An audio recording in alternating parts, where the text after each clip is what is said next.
Hi ನಮಸ್ತೆ, ನಾನು ನಿಮ್ಮ ಶೇಖರ್ ಮಾತಾಡೋದು. ಬಿಗ್ ಬಾಸ್ ಇನ್ನೇನು ಕೆಲವೇ ದಿನಗಳ ಬಾಕಿ ಇದೆ. ಇನ್ನೇನು ಒಂದು ತಿಂಗಳಲ್ಲಿ ಬಿಗ್ ಬಾಸ್ ಅನೌನ್ಸ್ ಆಗುತ್ತೆ. ಹಾಗಾಗಿ ಡೇಟು ಕೂಡ ಫಿಕ್ಸ್ ಆಗುತ್ತೆ, ಯಾವಾಗುತ್ತೆ ಅಂತಂದು. ಬಿಗ್ ಬಾಸ್ಗೆ ಹೋಗ್ಬೇಕನ್ನೋ ಆಸೆ ಯಾರಿಗಿರಲ್ಲ ಹೇಳಿ, ಸುಮಾರು ಜನಗಳಿಗೆ ಇದೆ ಅಂತಲೇ ಹೇಳ್ಬೋದು. ಇನ್ನು ಈ ಸೋಷಿಯಲ್ ಮೀಡಿಯಾ ಬಂದಾಗಿಂದ ಅಂತೂ ಬಿಗ್ ಬಾಸ್ಗೆ ಹೋಗ್ಬೇಕನ್ನೋ ಸಂಖ್ಯೆನೇ ಜಾಸ್ತಿ ಬೆಳೀತಾ ಇದೆ. ಅದೇ ರೀತಿಯಾಗಿ 2024ರ 11ನೇ ಸೀಸನ್ಗೆ ಇನ್ನೇನು ಹೋಗ್ಬೇಕು ಅನ್ನತಕ್ಕಂಥ ಕೆಲವರು ಲೀಸ್ಟ್ ಕೂಡ ಬರ್ತಾ ಇದೆ. ಅದೇ ರೀತಿಯಾಗಿ ಜನಗಳ ಬೇಡಿಕೆ ಕೂಡ ಇದೆ.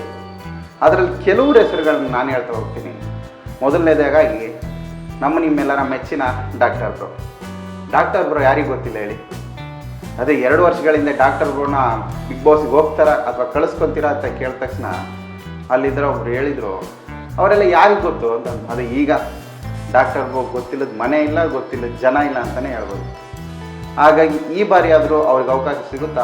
ಎರಡನೇದಾಗಿ ವರುಣ್ ಆರಾಧ್ಯ ಅಂತ ಹೇಳ್ಬೋದು. ವರುಣ್ ಆರಾಧ್ಯ ನೋಡಿರ್ಬೋದಲ್ಲ, ವರ್ಷ ಕಾವೇರಿ ಜೊತೆ ಟಿಕ್ ಟಾಕ್ ಮಾಡಿಕೊಂಡು ಅಲ್ಲಿ ರೀಲ್ಸ್ ಮಾಡಿಕೊಂಡು, ಅದೇ ರೀತಿಯಾಗಿ ಇತ್ತೀಚೆಗೆ ಒಂದು ಸೀರಿಯಲ್ ಮಾಡಿ ಎಲ್ಲರಿಗೂ ಜನಗಳಿಗೆ ಒಂದು ಮನ್ನಣೆ ಪಡೆದಿರ್ತಕ್ಕಂಥ ವ್ಯಕ್ತಿ ಅಂತಲೇ ಹೇಳ್ಬೋದು. ಇನ್ನೇನು ಅವ್ರ ಹೆಸರು ಕೂಡ ಕೇಳಿ ಬರ್ತಾ ಇದೆ. ಇನ್ನು ಮೂರನೇದಾಗಿ ಮಳೆ ಹುಡುಗಿ, ಕೊಡಗಿನ ಹುಡುಗಿ ಅಂತ ಹೇಳ್ಬರ್ತಕ್ಕಂಥ ಭೂಮಿಕಾ ಬಸವರಾಜ್ ಅವ್ರ ರೀಲ್ಸ್ಗಳನ್ನ ಯಾರು ನೋಡಿಲ್ಲ ಹೇಳಿ. ಹಾಗಾಗಿ ಅವ್ರ ಹೆಸರುಗಳು ಕೂಡ ಈ ಬಾರಿ ಬಿಗ್ ಬಾಸ್ಗೆ ಕೇಳಿಬರ್ತಾ ಇದೆ.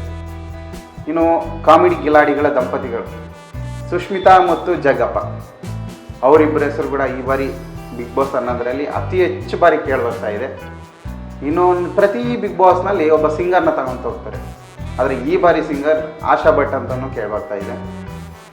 ಇನ್ನು ಕಾಮಿಡಿ ಮಾಡೋಕ್ಕೊಬ್ಬರು ಬೇಕಲ್ವಾ, ಚಂದ್ರಪ್ರಭಾ.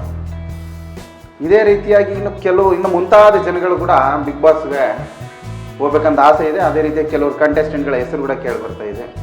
ಇನ್ನೂ ಕೆಲವರು ಸೋಷಿಯಲ್ ಮೀಡಿಯಾದಲ್ಲಿ ಮಾಡ್ತಾ ಇದ್ದಾರೆ ಹೋಗ್ಬೇಕಂತ ಬಿಗ್ ಬಾಸ್ಗೆ. ಅಬ್ಬಬ್ಬಬ್ಬಬ್ಬ ಅವ್ರನ್ನ ಕೇಳಲೇಬೇಡಿ.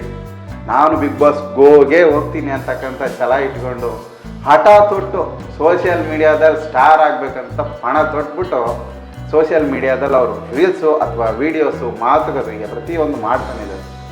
ಇದೆಲ್ಲದರ ನಡುವೆ ಇನ್ನೇನು ಕೆಲವೇ ದಿನಗಳಲ್ಲಿ ಬಿಗ್ ಬಾಸ್ ಬರುತ್ತೆ.